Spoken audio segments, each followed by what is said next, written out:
How y'all doing today? Well, I'm glad to be joining you guys in person and in spirit. Thank you, Dean Crossland. Those are amazing bios. You're pretty cool. I'm surprised about all that. I do need to clarify one thing because my mom was probably worried about that, and I know she's sitting there. I don't like to cook. I love to eat. And I love to eat good food. But anybody that knows me knows I don't cook. So just have to clear that up. That's a key distinction. Jennifer, thank you. Thank you. For your time today. Thank you for being here. It's nice to sit across from a fellow frog. I know. Who frankly wore way more purple than I did today. You guys can't see this, but the buttons on her Apple Watch are also purple. So it's very well coordinated. I'm gonna work on that for next time. So today we're gonna have a conversation about grit, determination, and how you've used those things in your life and career to propel to this point. So we always like to start with the first question. How do you define grit, and when was the first time you recall using it? I think I would define grit as not taking no for an answer and continuing to push on no matter what. For me, I think the first example is just growing up. So my grandma Louise, my dad's mom, lived with us. So I had the multi-generational family, and just understanding that, she was born when women couldn't vote. She integrated communities and neighborhoods wherever she went. So she was a dental hygienist. She used to tell stories about how she would advocate for her fellow colleagues in her office. So these day-to-day stories that I would hear about from her at work or in their neighborhoods, I want to say they grew up as Episcopalian or Lutheran, and so even being one of the only families of color to be in their church. And then when they moved across the country to California, where my dad and my mom met on double dates with different people. That's a whole other talk somewhere. We can get into that. My mom's here going, no. But grit and determination for sure there from both my grandmother and my parents, who've been married 54 years. Give a round of applause for that. Yeah. Double dates work. So double dates worked. It didn't work for me. My marriage was set up through a blind date. So I need to be more open-minded. Hey. So hearing those stories, right? When was the first time you remember having to use that as a little girl? So probably when we moved to Joshua, Texas, and realizing when we moved out to the country, my parents were looked at different places. We moved from California when I was a toddler. That's why I'm pretty much Texan, pretty much Fort Worthian, lived here the longest I've ever lived anywhere else. But just thinking through moving to Joshua, and I remember our family going to a football game and people in the stands shifting and watching my family go. One, because we were new, they didn't know us, but also we looked a lot different than everybody else in the stands. And so that was kind of a highlight, I think, where I went, oh, okay, this is going to be a little different. This was the 90s, y'all, so again, dating myself a little bit, and understanding that, some of the things that my grandmother used to say, she didn't explicitly say, because you're a woman, because you're a person of color, and I use that term most of the time because Hispanic on my mother's side of the family, Black on my father's side of the family, so lots of generations and border crossings along the ways and things of those nature, but so to me, person of color is who I am. And that's where my grandmother would often say, she never said, because you're a woman or a person of color, she said, you just have to work hard. You got to do better and be better and all that. So that was instilled in me early on. And again, grit from the standpoint of, I'd already come from a middle school or from elementary school where I told students earlier at lunch that I took pride in being the first girl picked for the kickball team. So some of you that know me that's not a surprise at all, but understanding that for some, I was never going to change their mind of what they thought about people that were different. And for some, I might have been their first interaction or exposure to anyone that was like me, because I was born in the 70s. There weren't a lot of kids that were mixed or biracial or any of those terms that now, when you look at Pew Research, one in 5 kids is born of mixed race or background. And so, it's a different world in a good way in that sense, but just having to prove people wrong and be better and do better, and then relax some of that when I got older. So I want to kind of circle back because you've mentioned your grandmother a couple of times, right? And so you mentioned obviously having a biracial background. So your grandparents actually were from Jamaica Yes. and came through Ellis Island and lived in New York. Yeah, great-grandparents. Great-grandparents, Yes. right? And then on your mom's side, more migrant workers, farmers, et cetera. Can you kind of talk about that multi-generational household and how you were able to experience that and what that Yeah. kind of taught you growing up? So, my grandmother was really big on like, nobody's ever gonna hand you anything on a silver platter. You gotta work hard for it. My parents were always, demonstrated how to be a good neighbor. I told a story earlier today at lunch about, there was a hurricane that came through and turned on the power in our neighborhood, and here we are in the cul-de-sac. My dad's was a Boy Scout before that was a thing, I think, and he's the one that had the generator. So there they are, the only house on the block that had ice and was giving people, cold drinks and stuff like that. So just helping the neighbors and helping people be, part of the community in that sense. But I think, my grandmother talked about all these stories, and she just wove it into the normal dinner conversation. That's what we talked about at dinner, was business. My parents both worked in my family business that my mom's brothers owned. And so once in a while, I'd hear things like, my dad would be like, "Your brothers?" And she's like, "Well, yeah, your bosses." So we talked about business at the dinner table. And so I got to hear those different challenges that would come up. And then my grandmother just pushing us to, she was the one that didn't let us slack during the summer. We had lessons every day of the week. We had to do at least an hour of lessons, Monday through Friday, every day during the summer, because she didn't want us to slip, right? We didn't know what that was back then, but that's what it was. And my parents would give us chores, and they would say, "You don't have to do it at, bright and early when it's cool outside, but they have to be done before we get home from work." So my brother and I kind of learned, is it better to do it at 8 or 9 a.m. and get up at a decent time, or wait till 2 p.m. when it's blazing hot and you're dripping, just being outside for 5 minutes. So different things like that, having to have chores, having to work hard to have an allowance, with parents as well as then even my grandmother kind of role modeling, helping to take care of us growing up as kids, my brother and I, and then just telling us those stories of what things were like, but in a way that was kind of subtle. And then my parents just really exposing us to so many different things and opportunities that I think really why I'm comfortable in a boardroom as well as grassroots neighborhood association type stuff too. If I were to poll the audience and ask you guys who are people like artists that she listens to, you would probably not guess that Kenny Rogers is one of her favorite artists. And The Gambler is actually a song she lives by. Is that not true? That is, it is. And that goes back to when we moved to Texas in '79, and driving across country, and my parents thought, a lot of the stereotypes of Texas, and we were listening to Kenny Rogers on the way, and this is 8-track cassette type days, bouncing around in the back of it was El Ranchero, I think, that had a camper. Mom's shaking her head, yes. Okay. And I was in the back with the dog, and we were, hanging out, and Kenny Rogers. So that was ingrained in my head. And it wasn't probably till I was after college that I thought about that song as like, okay, that's kind of a theme song from a career standpoint. So for those that don't know the song, The Gambler talks about... Can you sing a couple lines for us? No. We didn't talk about that, David. Another thing I don't do, I don't sing in public at all. Not even in front of my husband. But the line goes, know when to hold 'em, know when to fold 'em, know when to walk away, and know when to run. And that a little bit is some great career advice, because there's different times when you got to know, okay, I got to wait this out. This is a change, a season. And then there's other times you got to know when, okay, I'm just going to keep on going. And then there's times, okay, this environment's not what I thought or whatnot. I need to make a transition. And then there's, oh, no, we need to get out now. What is the escape strategy? So that's why I use that song. It's kind of a motto for life and career stage and evaluating. I'm not one that has a big 5-year plan. I haven't done vision boards in a while.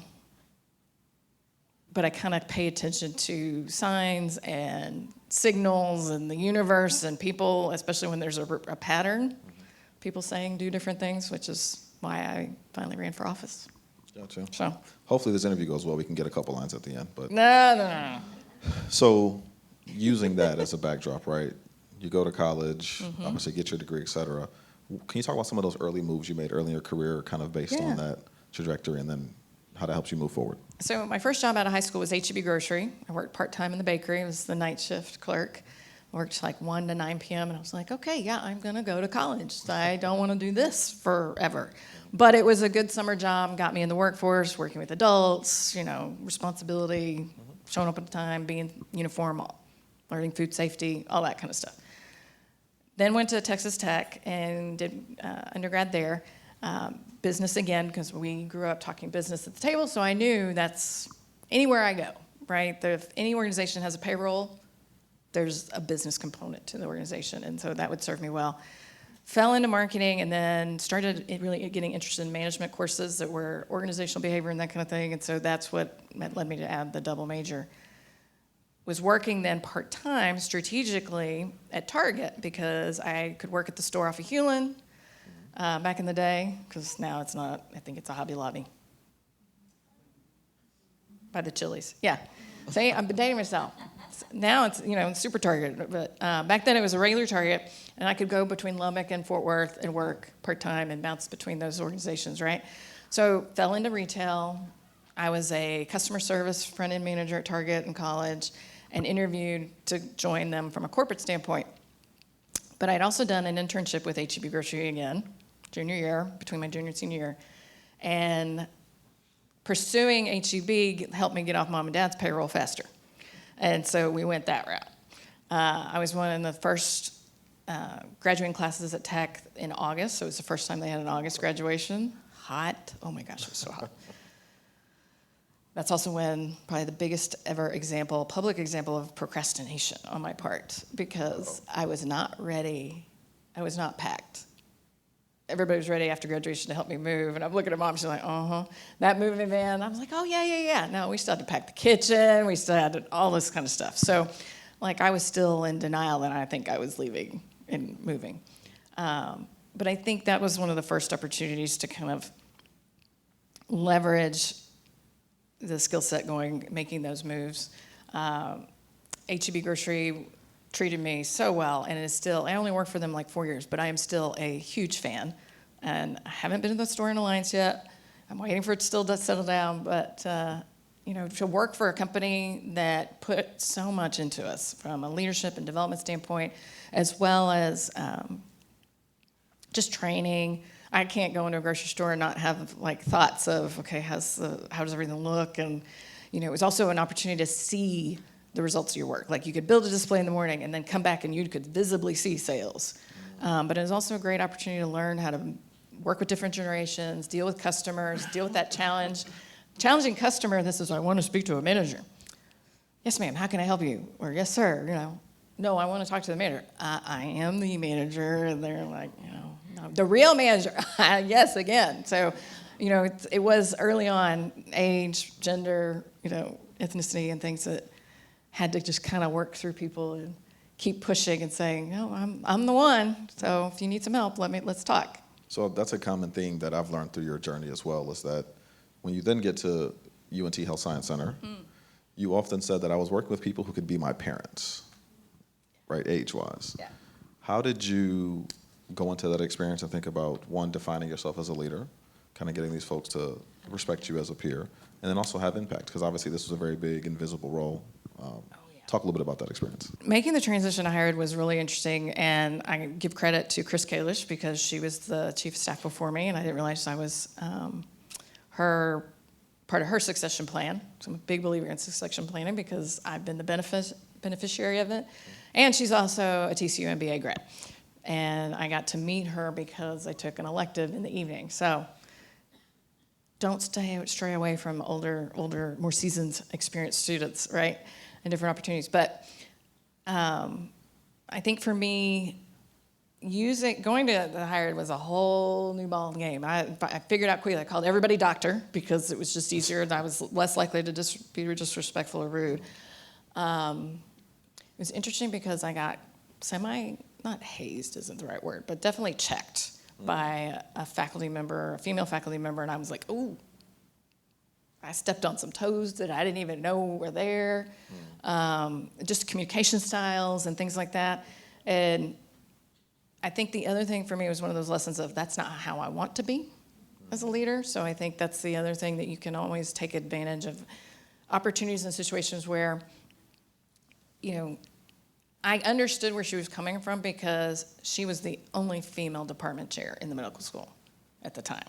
And so here I come, so she probably thought I was this young whippersnapper trying to just do something. And, she's worked really hard to get to her spot, and I get it. But we have different perspective. I'm trying to make tables bigger, have more opportunity for more women and people like me to do different things and have opportunities that she didn't have or I didn't have. But yeah, those transitions, and I jokingly said to one of the students earlier, I wish I'd had a psychology degree or background because I think it might have helped me understand people better. But I've always worked with different generations, so I think just learning and watching people and kind of understanding how they tick has really been helpful. And to try not to be threatening. But I also had men, especially. I had one store director at H-E-B Grocery that stuck with me. I've tried to find him, so if anybody knows Tom Carver, let me know. I want to say hello to him because he wasn't afraid or threatened by my position at H-E-B Grocery at the time. He said, I was in a new management leadership program that they didn't have experience with, people doing from an internal, and there were internal candidates that were declined. So he said, I'm going to work for her one day. So that's pretty powerful to say and be comfortable, So he was probably one of the first sponsors I had in that sense. Yeah, let's lean into that. So you obviously have a very strong kind of background understanding from the household.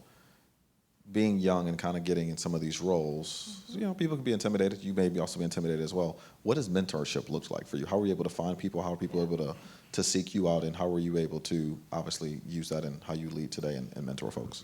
Like I said, I met the department chair that, kind of gave me a hard time, but I learned from that situation and kind of figured out, okay, well, how do I want to be?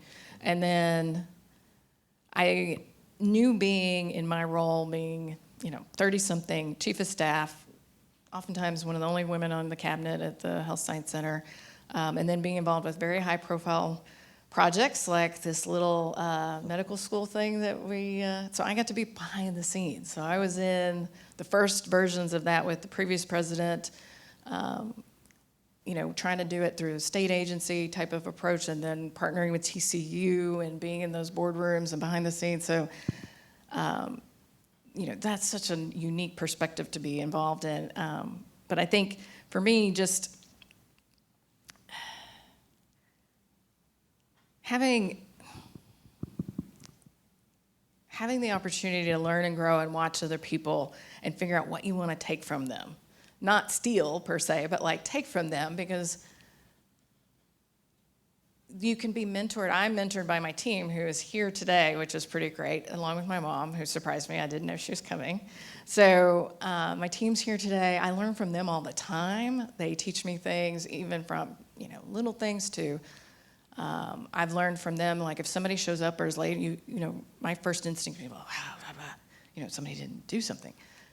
Learning to, are they okay? And I think that's the kinder, gentler version of me that I wouldn't have been like before. So mentoring can come from all different places. Obviously, I have great, strong women in my family, and that's helped a lot. I also have great women friends that are like sisters. I think, I made the mistake of sometimes finding leaders and being like, oh, that's exactly what I want to be like. And then realizing they're human too. So I've learned to stop putting people on a pedestal. Okay. And hopefully people don't do that to me, because we're all human. We're all going to screw up and have a bad day, say something wrong, do something wrong. But I think it's always how do we handle it? Yeah, I love that, taking from others, but like I said, not putting folks on a pedestal. Yeah. So I've always been told that you don't go into politics unless you're already rich or you just don't want to make any money. Just what I've heard, right? You then were making pretty good money, had pretty high visibility. Yes. Then you decided to put your face on the side of a billboard and said, vote for me. Can you talk a little bit about why politics? What were you looking to take from that experience and ultimately how that went? So for me, a lot of it started when I was in the leadership classes of the organization I do now. So leadership class 2009. I know Mandy said she was 2006, and there's other alums in the room, so thanks for joining today too, and online. But for me, I think, it was a long journey. People had to ask me multiple times. And they first started asking probably in 2012, 10, somewhere around there. Hey, did you ever think about Drumming for Austin? I'm like, no. But when you have executives, female executives, other prominent people asking you, you have the current city council member for the seat I went after had asked and mentored, but I always thought, I work at a state agency, I can't make that work, da-da-da-da-da. And then when I started seeing the end of my runway at the Health Science Center, Kenny Rogers song, remember? I was like, well, if not me, then who? And if not now, then when? And I do a lot of work with mentoring and encouraging young ladies to pursue their dreams and things, and either step up or shut up kind of thing, right? So that's part of why I took the plunge in 2017 and ran for city council. Okay, so when we talked before, you told me that you wanted to run an integrity first or centric campaign. Yeah, so. Not things often associated with politics. No, and even though it's local politics and it's a nonpartisan seat for city council, I'm competing for literally hundreds of votes. There's thousands and thousands of voters in that district, but it was hundreds of votes. But I told my team I had one paid staff, and everybody else was a volunteer. And I think, definitely not for the faint of heart, but again, I'm married, no kids, which was used against me. I'm Hispanic, but I don't speak Spanish. That was brought up. I call myself a bad Catholic. That's a whole other story too. Oh boy. Well, you do go by the gambler, I mean. So, yeah, well, yeah. And my husband blends whiskey for a living, so, Okay. Anyway, but I thought I could do a good job. I thought I could bring a perspective that hadn't been on city council. And the fact that I cared and served, I served on several boards and commissions at the city level for 10 years straight. I knew a thing or two about it. I'd watched the governance of the UNT Health Science Center with the UNT system regents, and what that dynamic looks like, especially with the state agency and the state legislature and their impact on the organization year over year. So yeah, I was like, okay, well, what do I got to lose, right? Because the worst thing that could happen is I lose, which is what happened. But instead of me calling the candidates to concede, they were calling me because I had forced a runoff. I earned 20% of the votes. So they wanted my votes, my block, and I was like, I'll talk to them later. I'm going to have a margarita. We were at my campaign watch party at Esperanza's on North Main, and I was like, that can wait till tomorrow or Monday or whatever. But I will say, if I hadn't run for office and I hadn't done it in a way that I could then come to any room years later and have my head held high, because I knew I still wanted to live and work here. I still wanted to be involved in the community. And so I told my team I'd rather lose with integrity than win getting messy and then in the muckety muck. Okay. So I was going to ask, how do you recover from that? So do you take some time off? Do you say, hey, let me go work for the folks who won? Let me go back to UNT. I mean, how did you know? What was Kenny's advice on that one? So this was May. So then runoffs in June. I took a month off. I hadn't done that because I'd already left the Health Science Center in March and kind of bridged, became a full-time candidate, which was nice because it was a legislative session, and even though it was a nonpartisan race, 2016, 2017, things started, you guys know, started being very much partisan at all levels. And so I took a month off. I would get up, my routine was I'd get up, shower, clean clothes, and then I would have my coffee on the front porch to avoid the dogs driving me crazy. And so I porch, for like a month. And my husband's like, are you going to go back to work? Are you going to, And I was like, yes. And my predecessor, the chief of staff at the Health Science Center at the time, Chris Kalish, had already been after me to do consulting with her because she knew kind of the runway, the ramp, what was potentially next, what the opportunities to move. Like I already knew I'd been through 2 presidents. at the Health Science Center. And it had been, one got fired, then I was inherited and proved my worth to that one and stayed involved in that leadership transition. But, Kenny's advice, and I had an executive coach the year before too, so we had probably lots of forces more than, say, an advice. I had to stop and listen to my heart saying, I'd been doing all this nonprofit and community work. How can I bridge it and make it what I do all the time? And we used to joke that, wouldn't it be cool if I could be paid to run the Hispanic Women's Network of Texas, the Fort Worth chapter? And it wasn't until I took this role as executive director of leadership Fort Worth that I was like, oh my gosh, be careful what you wish for. That's really what, in many ways, I'm doing as far as running this organization. But that transition, did the management consulting for about a year to give me that transition, which was good because went from managing a budget at the Health Science Center of $3 million for the president's office to an agency that was $3 million total and had like 40 or 50 people, to then now my smallest organization that I've ever worked for, which is just about $600,000. I'm so excited. We have 3, including myself, full-time people now, 2 part-time, 1 part-time on the way. But we have a huge impact, and that's the cool part of this job now. That is super awesome. So your time at Leadership Fort Worth has been successful in a number of different ways. Mm-hmm. What I'd love to hear from you is obviously having gone through the program, can you talk about what that experience was like? And then obviously running it later, how did you kind of help with the rebrand? You obviously brought in a new team, et cetera. Yeah. Can you kind of talk through that?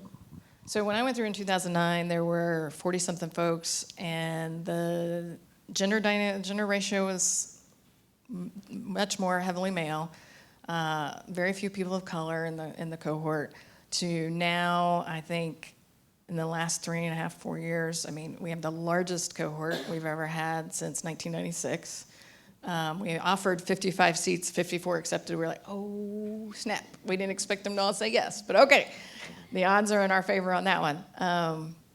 But I think part of it's I already had a good reputation of being in the community, being involved in different organizations, so people knew I was about DEI, and that was part of my DNA and the work I'd been involved with. So I don't think that was questioned in that sense. And then I had people say, we want to do the program now that you're there. Because we had conversations even at a board level in an organization that said, folks in the community often had a chance to do our programs. Sometimes people thought it was because of costs that they didn't participate, but it oftentimes was more that they didn't see themselves represented. So I'm a big believer in representation matters in all different forms and aspects. So it's really cool. I was one of the few folks in my 2009 class that wasn't born and raised in Fort Worth, but now that's much more predominant. The first year I was involved, we saw a 20% increase in Hispanic representation in our programs. Our 2023 cohort, which was also our 50th anniversary cohort, no pressure, right, to come into organization and then have to plan the 50th anniversary, but it had probably 5+ years worth of Black African American participants in one cohort. And people feel like they can belong. We have tough conversations.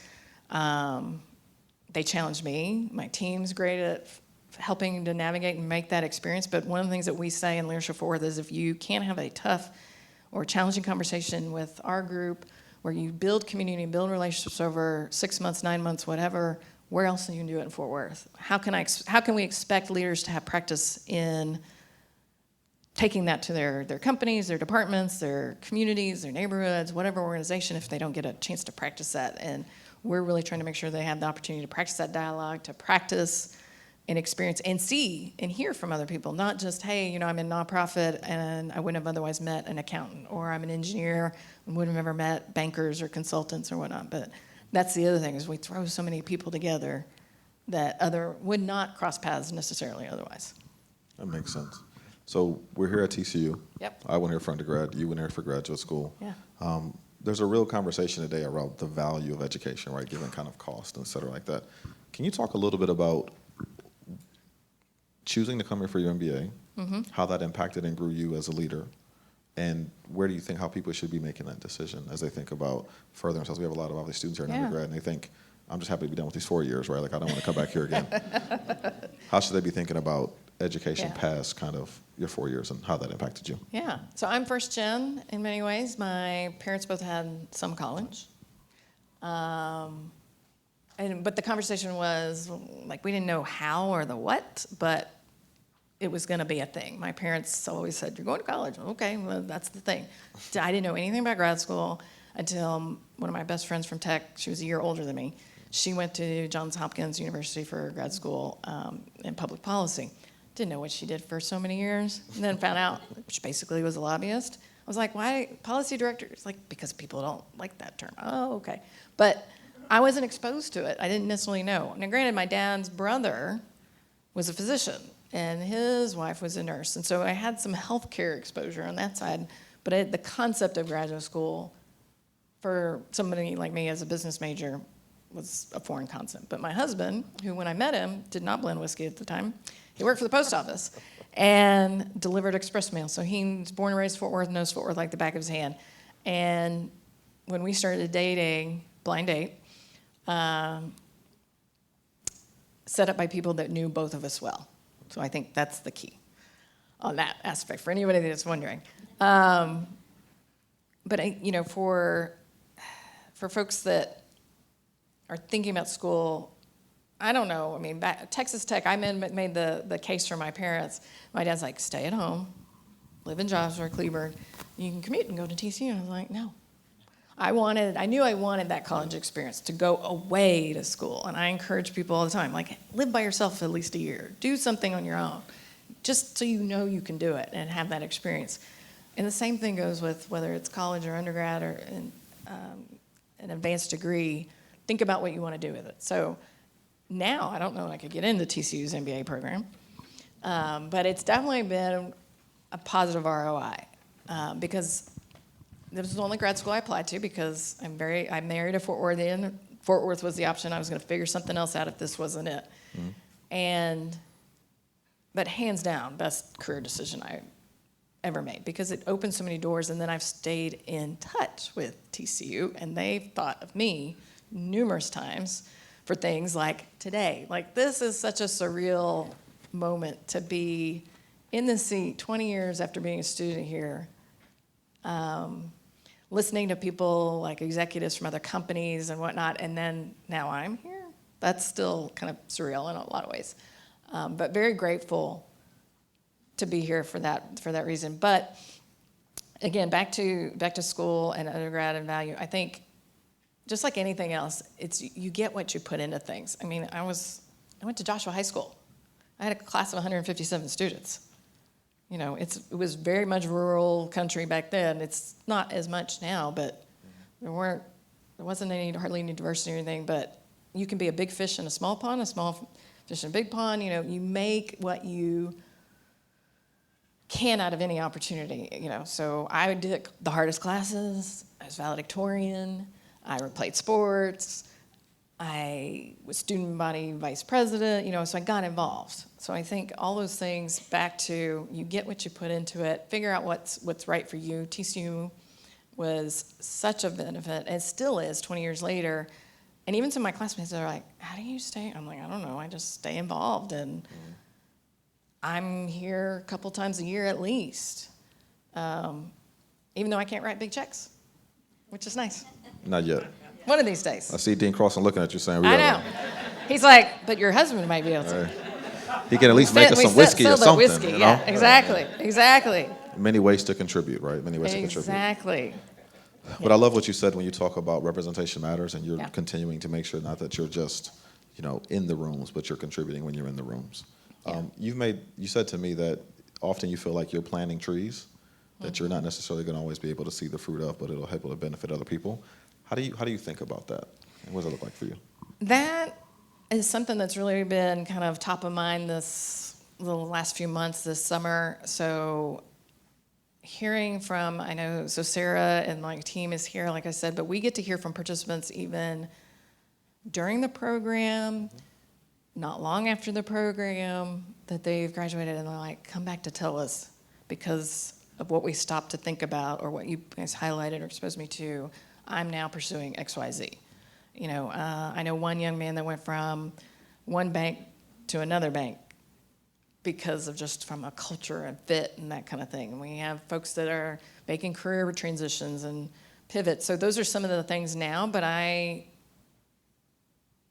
feel like, for example, we could easily have the first person of color be mayor of Fort Worth, and that person come out of one of our programs. For example. So that's, to me,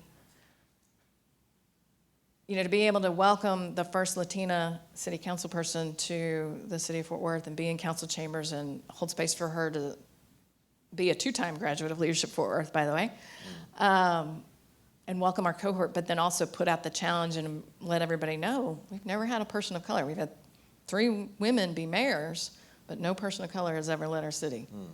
And so that leads to, again, we can't have representation if we don't run.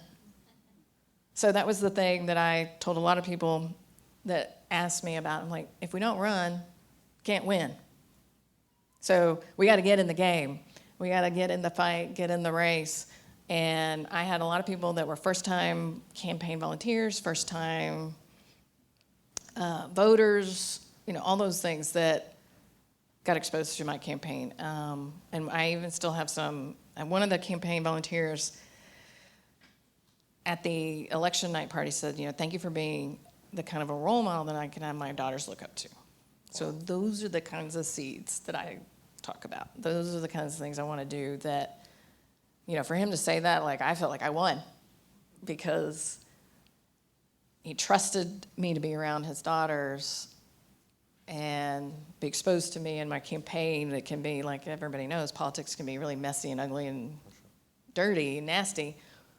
But he trusted to be around, and she took some of the best notes, by the way, when she would canvass with her dad. She had, she would tell me so-and-so, what they wanted, and, she could describe them. So those are the kinds of seeds that I think I want it to be normal for her to see a woman run for office. I don't, hopefully there's fewer firsts left for her and her generation. She's already in middle school, which is crazy. I love that.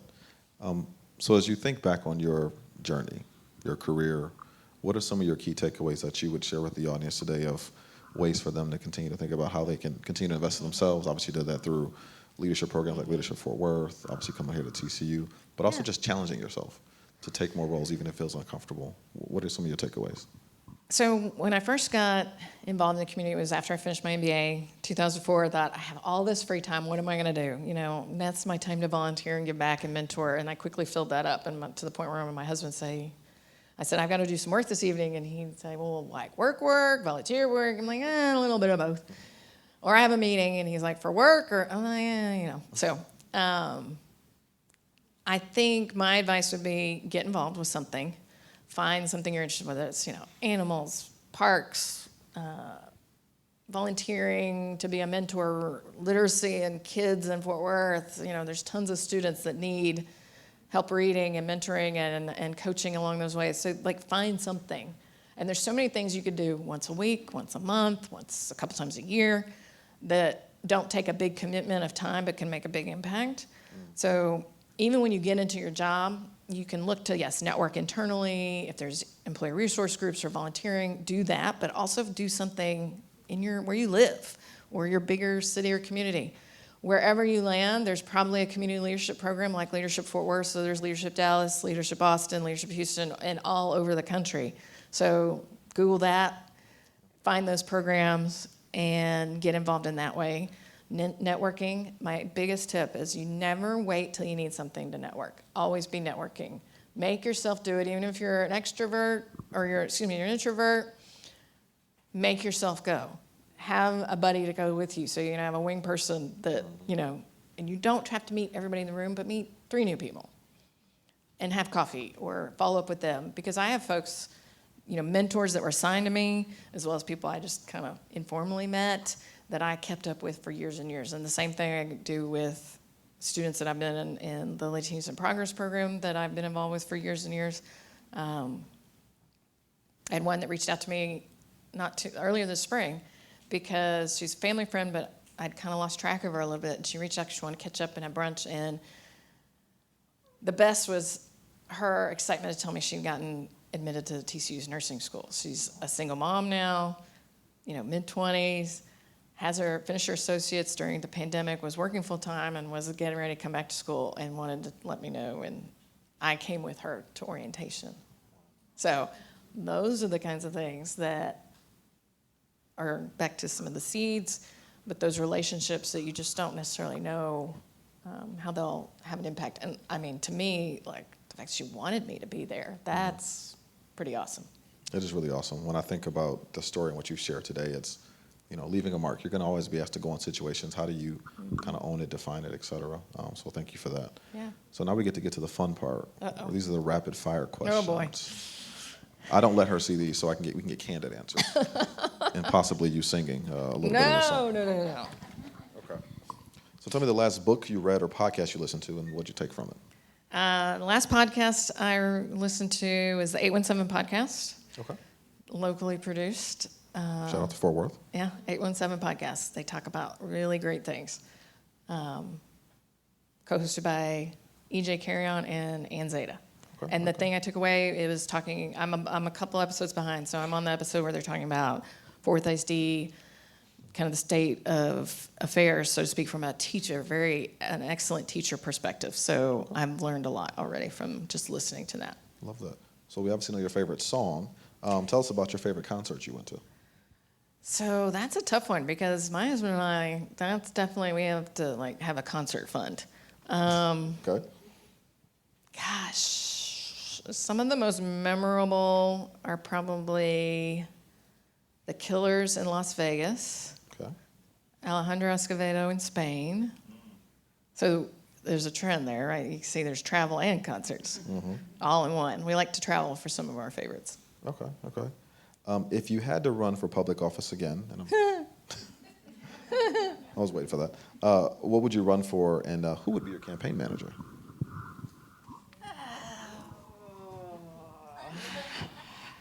I have to be careful what I say because there's people in this room that will hold me accountable to whatever I say. It's not like this is being recorded or anything. And it's not being recorded or anything. But actually, that reminds me, TCU is one of the first places I announced that I was running for office. Do you have something to tell us today? I was on a panel. No, this is me trying to buy some time, can't you tell? I was on a panel, the Women in Leadership panel, and it was the first big group that I told that I was going to run for city council. I hadn't thought about that in a while. I've thought about running for office again. I've thought about Tarrant Regional Water District. I even approached my board about it, and then I realized there's just not enough of me to go around just yet, so I haven't figured out how to clone myself.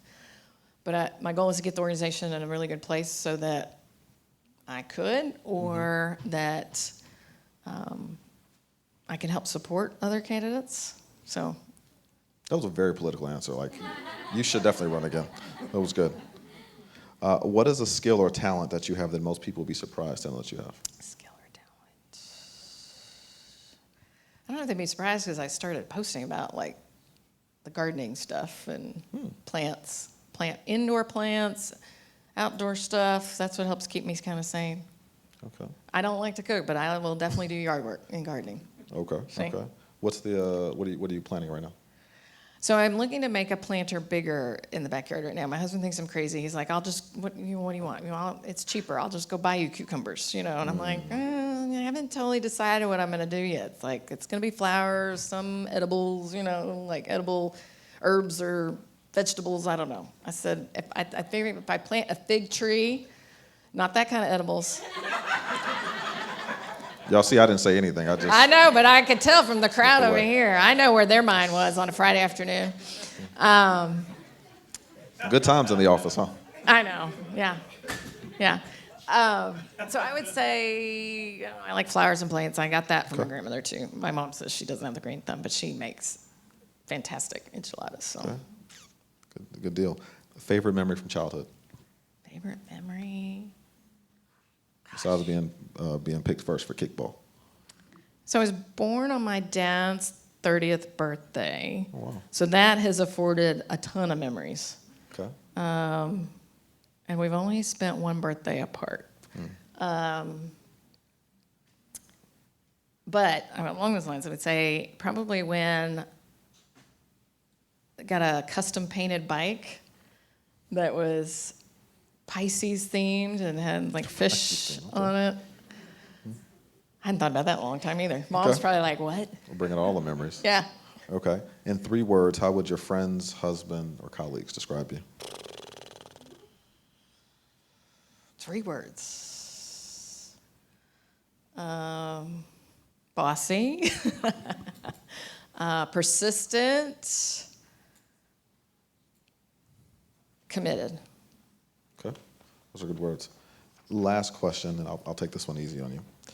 What advice would you give anyone considering running for public office, especially women or people of color, that they should think about before pursuing? Just do it. Again, we can't win if we don't run. But at the same time, also do your homework.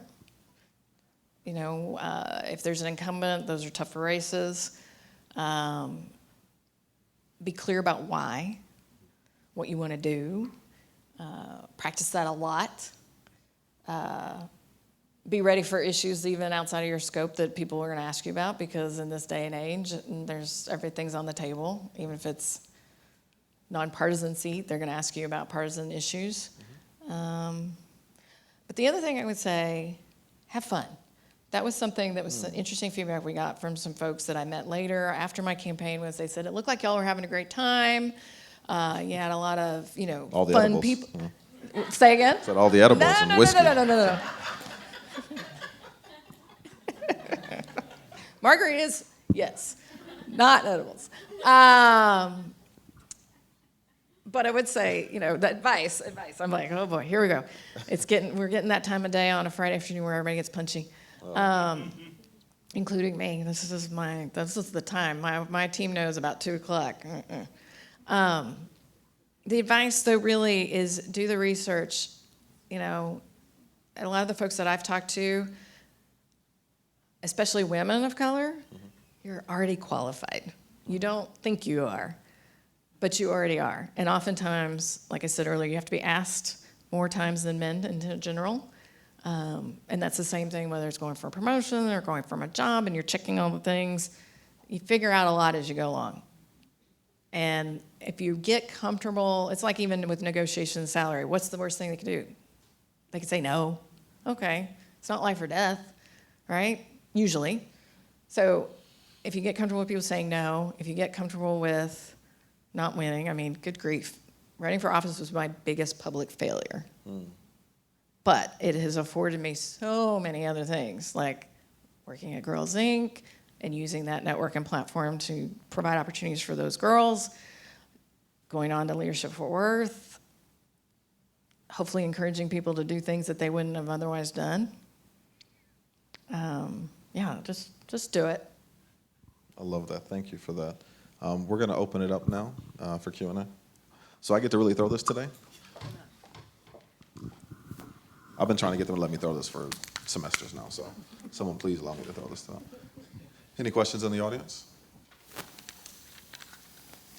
I'm not going to get to throw it today? Covered all the bases. Everybody's good. Man, tough crowd. I guess everyone is punchy at this time. You're right. Yeah, It's that 2:00. Yeah. You going to catch it or no? You sure? All right. Watch out.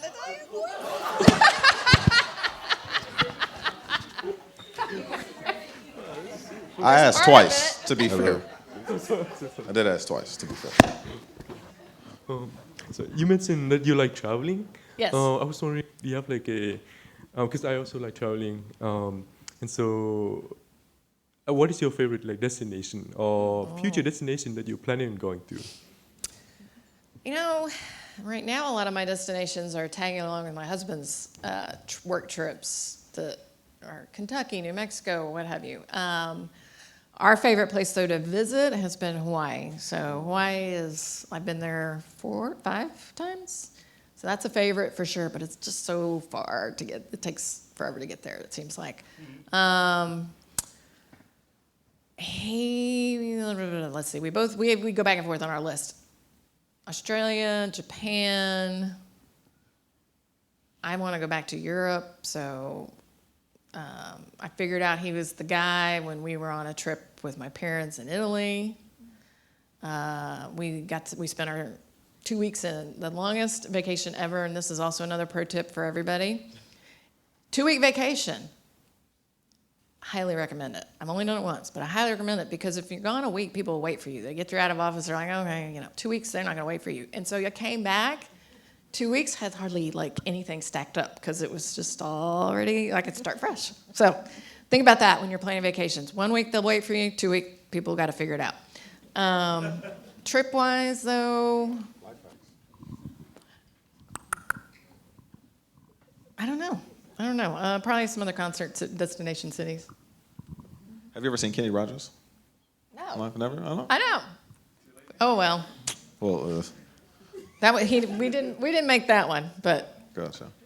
I don't think I've ever done country with I don't think we've done a country. And you're a Fort Worthian? How can you even say that? Probably. Well, I mean, like a big concert. Yes, we've done country, but not big. Okay.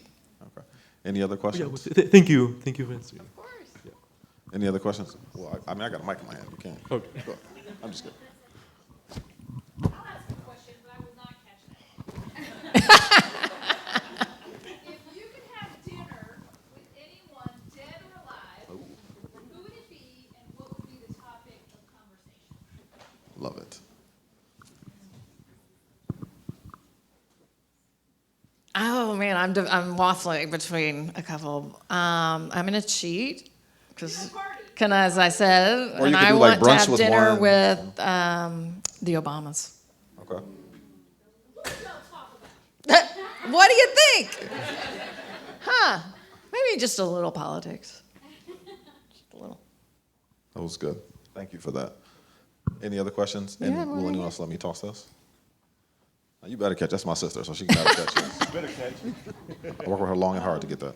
I would say, what advice do you have for undergrads when it comes to mentors and kind of reaching out and building that relationship with someone you necessarily don't know on a personal level? I would say do a little research. Some Mike's all that. Stalking, be nosy, whatever, peruse their LinkedIn. Maybe try to be in a space if it's like a public event or something that they're at. And just ask for a 10, 15-minute phone call. Start small, short. Most people will give you 10 or 15 minutes. You probably get 30. And then if it goes well, would it be okay to follow up with you in a month? I want to work on it. Can I kind of circle back to you? Oftentimes you can get mentors without asking people to be mentors because it can be weird, right? It can be a little awkward to say, will you be my mentor? I like everything you've done. Can you be like, it's just easier to, let's have a conversation. Can you tell me more? Most people like to talk about themselves, right? So ask them about this phase or space, and they'll likely ask you questions too. Great question. Any others? All right. Will you catch it, please? Come on, Candace, you can do it. I'll say y'all got the sports background over there. Look at that. Perfect form. That's all Good I wanted to do. I don't even have to. No. I'm going to ask the question, and I know that it's very important for students to hear your perspective. But I also think it's important when we talk about mentorship, those that when students come to you for mentorship. So I'm going to ask this question in a two kind of way. What should students expect from a mentor relationship? And as a mentor, what should it be as your goal to help pour into students? Oh, that was a doozy. That was a good one. So the first part, I think, have a conversation. Like the mentor and the mentee need to be on the same page. And especially if it's new, like be open, honest, vulnerable as the mentee, what you're looking for. Professionals I found are busier than ever, right? The bazillion emails and Slack and Teams and Zooms and everything in between. So time is so precious and attention span is so precious. So think about what you want and what you're looking out of it. And then be consistent, like figure out what's the communication style. Like, do we text? Like, I'm much better on texting than phone or email even. My inbox these days is crazy. That's the other thing. Students tend to not get as many emails as working professionals do. And so, when it's a lot of clutter, right, to filter through. So those are one of the main things I'd say is just figuring all that out. And then think about time. So like, is it once a month, once a quarter, a couple times a year? And I mean, most recently I had one that we did it for a year, and that worked out well. And I liked how, and this was a younger professional, but she started, we had lunch, and it was like we had the same like kind of cadence. And then she let me know, like, okay, we're coming up on the last one. And I thought, okay, that's great, we'll take a break. And it doesn't, I told her, we can talk later on, years from now even, or, we're going to see each other in the community. You don't have to have an appointment or session type of thing. But having that kind of clarity and understanding, and, even if it's just you don't know what you want, like Google, ChatGPT, what are mentor expectations? What are mentee expectations? Like, come in with something and figure that part out, so. Great question. Any others? We'll do the handoff with this one. I'm curious, in everything that you've done, what have you been surprised by in terms of your finding out something new about yourself, in terms of a skill or a talent or a capability that you didn't think you had, but it came out as you were trying something new? Yeah. So one of he's now the chancellor at UNT system, but Dr. Williams had said that I was really good at onboarding and offboarding executives. So I kind of felt like the Grim Reaper on the back end, but I took it from the standpoint, I tried to treat executives and leaders the way that I'd want to be treated on the way out, whether that was of their transition, like their desires, their timing, or not. So that was definitely a skill set. I don't have to really do that anymore, so that's kind of nice that I don't have to do that one anymore. But it definitely did build some, I guess, character and skills there for sure. The other thing that I didn't think about until I talked with David, talked with you, with Ann, and others of my journey and my, it feels like a jungle gym in many ways, and how there's kind of some connective tissue in all of that. But I guess I'm kind of good at the career pivot. This is the sixth industry, nonprofit leadership's the sixth industry I've been part of, and I think, again, that is a huge testament, I think, to the value of a business background, marketing background, both how to personally brand and promote without it feeling gross, but also building that reputation as a professional that can navigate multiple fields and industries. Great question. Any others? I can't toss that far. You can project. We'll bring the mic up. Oh, that's right, because folks online won't be able to hear very well. Thank you. Yeah. I could try though. I like my odds.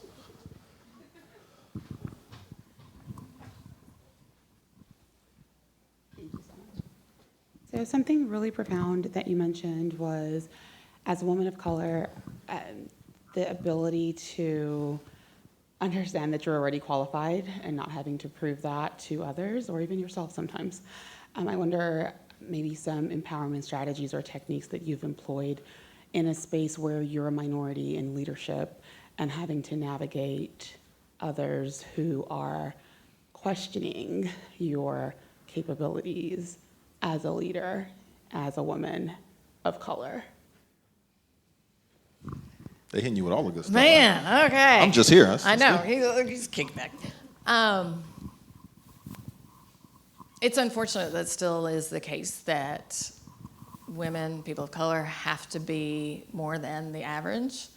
I think sometimes you just have to do and not wait for permission or ask for permission. There's definitely been times when I've had to kind of seek forgiveness or not, just do.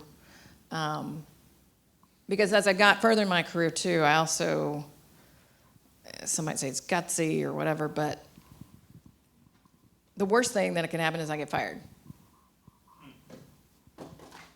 But I also hope that I've done enough that I could find something else to do, right? So that's the one end of the extreme, right? But in the day-to-day, I think about how I show up, and my grandmother used to yell at the TV anytime there was a person of color doing something that fit a stereotype or a perceived stereotype. And she would yell at the TV and the news, and because of how hard she worked, how hard others worked, and everything to make things better for the generations to follow. So I feel like that's part of the, not that I want to put up with it, but it's some of the day-to-day, but it's also why I understand in talking with people, especially with what happened in the last few years as a country, and even just some of the work that we do as an organization and the racial equity work we've done as an organization at Leadership Fort Worth, that when you are already the youngest, the woman of color, da-da-da-da-da-da, having to then do more to explain for folks that aren't, that are maybe in more of the majority or not in one of those vulnerable or populations type of thing, sometimes just letting people know that you don't have the energy for it.